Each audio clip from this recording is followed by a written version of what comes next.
Hello everyone, Troy Miller with Collier Television. I'm joined again today by Kristine Hollingsworth from the Florida Health Department here in Collier County. And Kristine, thanks for doing our update again. We had our conference call this morning, a lot of new information. Let's start with case counts here in Collier County. Sure. So, as of filming right now on April 3rd at 11 a.m., we have 189 cases here in Collier County. The ages range from 6 years old to 94. I also regret to inform you that we have had another death in Collier County, so our death count at this time is 2. Okay, so those numbers are going up, but this is, I guess what everyone is concerned is we know numbers are going to go up. We've been prepared for that. Are they going up at a rate that we're prepared for, that we expected, or are we starting to become what we're hearing nationally as a hot spot? So the Florida Department of Health in Collier County, along with our community partners such as Sheriff's Office, Florida Department of Emergency Management, we have been working consistently and together since January to prepare ourselves and to prepare our medical community and healthcare providers in the case that we do become one of those quote-unquote hot spots.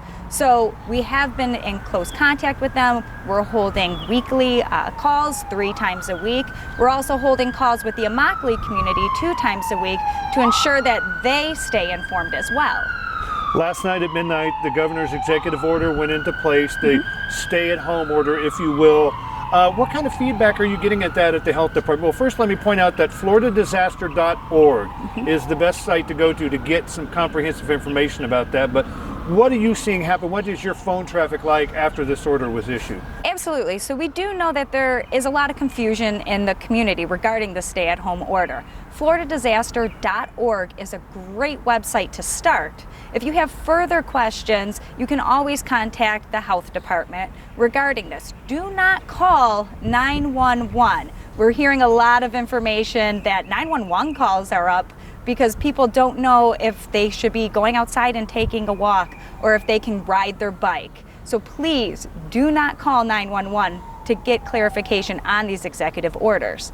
Furthermore, on the governor's website, all the executive orders are on there, so you can take the time to read these executive orders to decide if you have an essential business or non-essential business.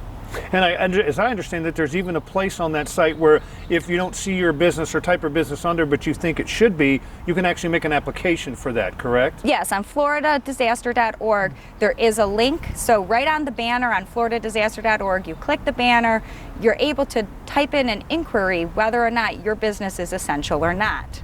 One thing that we want to stress is for the community to stay safe at home. You are safer at home. I heard a great line today, paradise in place. So this truly is paradise. Stay home. If you don't have to go to an essential job, stay home. If you're not taking care of a loved one, stay home. If you're not running out to the store to get groceries, which you should only be doing 1 time a week, stay home. And you mentioned earlier, people are calling with, can I even go outside? Yes, you can step outside, but it is safer to stay around your home base. If you go outside, the important thing is the distancing, correct? Absolutely. So we're still pushing for that at least 6 foot of social distancing, like we're doing here today, Troy. So 6 feet of social distancing is great. You can do outdoor workouts, you can do indoor workouts 6 feet away. You can be outside, you can walk with your neighbors as long as they're 6 feet away. There's no rule against that.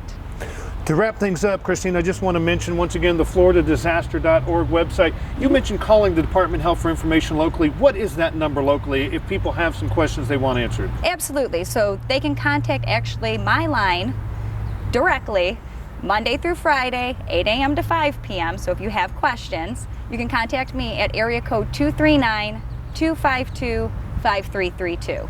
Kristine, thanks so much. Once again, Troy Miller with Kristine Hollingsworth with our COVID-19 update for today, Friday, April 3rd. We'll see you again on Monday.